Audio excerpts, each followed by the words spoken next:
தற்பொழுது அமைச்சர் ஜெயக்குமார் நம்மோடு இணைப்பில் இருக்காங்க. வணக்கம் ஐயா. தொடர்ந்து இந்த நடந்துட்டு இருக்கக்கூடிய விஷயங்கள் எல்லாம் உங்கள் தரப்புல அல்லது ஒரு ஒரு தரப்பு மட்டுமே குற்றம் சாட்டப்படுகிறது, குறிவைக்கப்படுதுன்னு சொல்லப்படுது. அதை எப்படி உள்வாங்குறீங்க? இது ரொம்பவும் ஒரு வியப்புக்குரிய ஒரு நகைச்சுவைக்குரிய ஒரு விஷயமா தான் நான் இதை எடுத்துக்க முடியாது.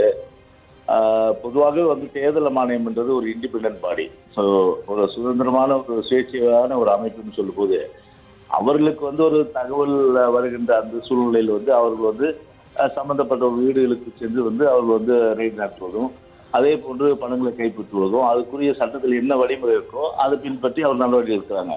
இதுல என்ன போயிட்டு நாங்க போய் எதிர்கட்சிகளை குறிப்பிட்ட எங்களுக்கு அந்த மாதிரி அவசியமே இல்லை.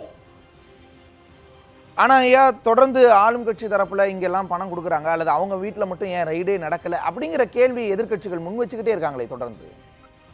இல்லை, அதுதான் சொல்றேன். இப்போ ஒரு ஒரு ஆத்தென்டிக் இன்ஃபர்மேஷன் ரிசீவ் பண்ணும்போது பொதுவாகவே தேர்தல் ஆணையம் உடனடியாக அவங்க நடவடிக்கை எடுக்கிறாங்க. அவங்க இதுல அவங்க பாராபட்சம் பார்க்க வேண்டிய அவசியம் இல்லை. இப்போ இவங்க திமுக அதே போன்று அமமுக இந்த ஒரு ஒரு வாக்காளர்களுக்கு பணம் கொடுத்து அவர்களை விலைக்கு வாங்கலாம் என்று நினைக்கின்ற அந்த செயலுக்கு அவர்கள் செயல் வடிவம் கொடுத்து அதன் அடிப்படையில் அவங்க களத்துல மாட்டும் போது இது உடனே அவங்களுக்கு கண்களுக்கு உடனே எதிரியாக நாங்கள் தான் தெரியுது. எங்களுக்கு முழுமையாக பணத்தின் மீது எந்த விதமான அளவுக்கு நம்பிக்கை இல்லை.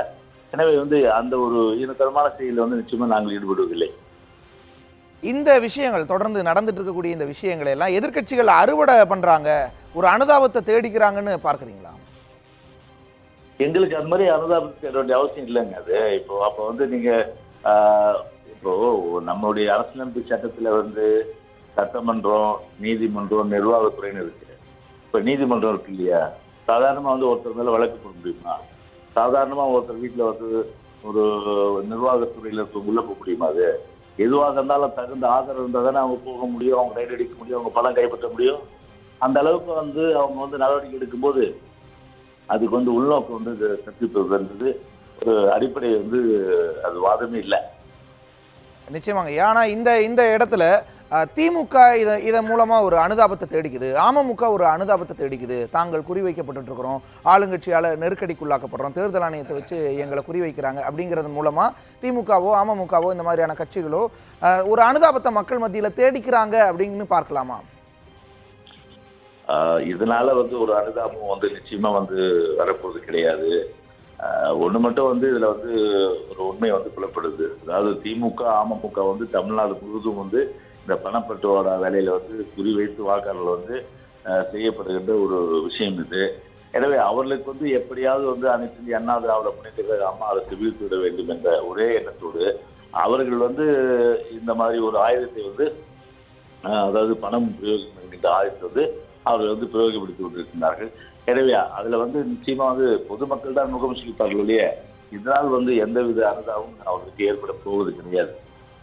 நிச்சயமாக ஐயா, நேத்து பரப்புரை முடிஞ்ச பிறகு, பரப்புரைக்கு ஒரு தடை அமலாக்கப்பட்ட பிறகு இந்த விஷயங்கள்லாம் அடுத்தடுத்து நடக்குது. ஒரு 4 விஷயங்கள் அடுத்தடுத்து நடக்கிறது அப்படின்றது ஒரு திட்டமிட்டு குறிவைக்கப்படுதோ அப்படிங்கிற எண்ணத்தை மக்கள்கிட்ட உருவாக்கிறாதா?